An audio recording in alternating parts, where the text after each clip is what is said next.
That is singer-songwriter Jake Wesley Rogers with My Misery off of his debut album, In the Key of Love. Starting tomorrow, the 28-year-old artist will be opening for Cyndi Lauper on the final leg of her farewell tour. But as Anthony Mason found out, his big moment almost never happened. Oh, Captain, my Captain! Ready, set, go! I've always said that my favorite emotion is surprise. And the best thing that can ever happen when making music is to be surprised.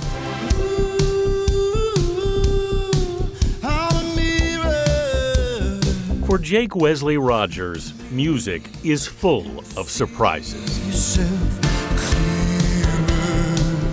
I usually find out things about myself when I'm writing songs before I find them out in my normal life. Right. You know, before I even come out or anything, I was writing love songs with he pronouns, and I somehow felt brave enough to sing those, but it wasn't something I was ready to talk about at all. Wow. I know, I don't know what that is. I feel a courage on stage that I really don't feel oftentimes in my day-to-day life.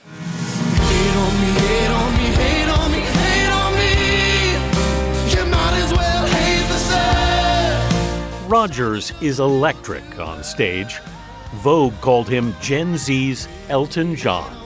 It sounds like you were a performer pretty much from the time you started walking in Missouri. Yeah, yeah. Maybe before that. Jake was 11 when he started writing songs, 15 when he appeared on America's Got Talent in 2012. He made it to the quarterfinals. And I went back to high school and, you know, everyone's kind of staring at me, saying, you did it. Yeah. You made it. And something deep down in me said, I've done nothing at all. And that felt awful. And that was the moment I realized if you're an artist, you have to say something. Yeah. You have to stand for something. You can't just go up there and sing a beautiful song. He moved to Nashville, signed a record deal, and last summer was getting ready to release his debut album. And what happened? My intestine ruptured, which I don't recommend. He'd been diagnosed with Crohn's disease in 2020. When you went to the hospital, did you know how dire the situation was? The pain was next level. There's always that person moaning in the emergency room, and that was me that day. And then I'm Googling it right after, and then I see mortality rate, 80%. I'm like, Yeah. and everybody gets really nice to you when you almost die, too. So that's awesome. So many broken pieces. Somehow I'm still singing. A year later, Rogers has recovered, and the album, In the Key of Love, is finally out. In the key of.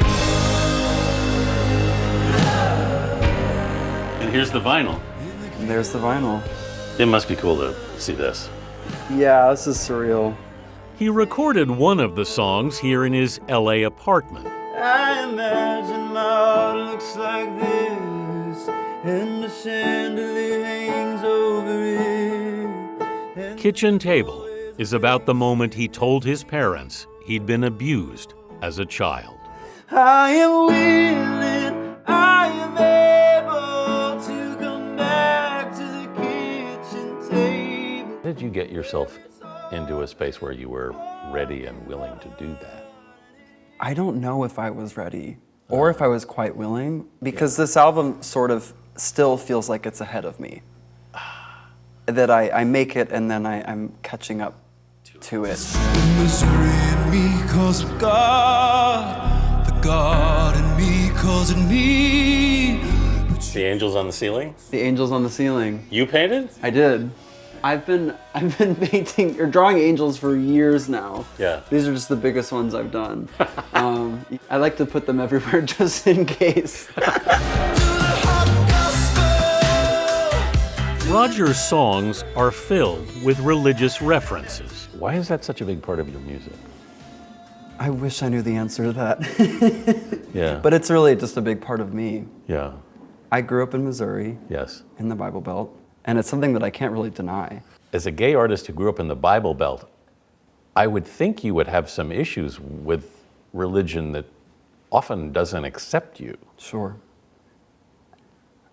I do. And when I began to really look at what the texts are actually saying, Yeah.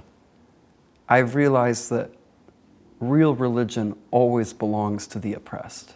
Yeah. Real religion always belongs to the outsider. Every beginning begins at the finish line. That's where the loser on the darkest night. I mean, Jesus says, and I think every gospel, the first will be last and the last will be first. Yes.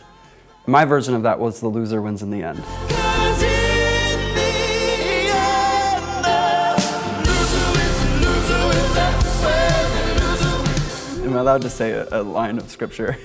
Why wouldn't you be? I think this is so funny. It's the gate is narrow and the path is hard that leads to life. Yeah. And those who find it are few. Because the gate is narrow. Rogers quotes the passage in his song, Heaven in My Head. What I actually think that means, the narrow gate, is this idea that there is a path for all of us that only you can fit through.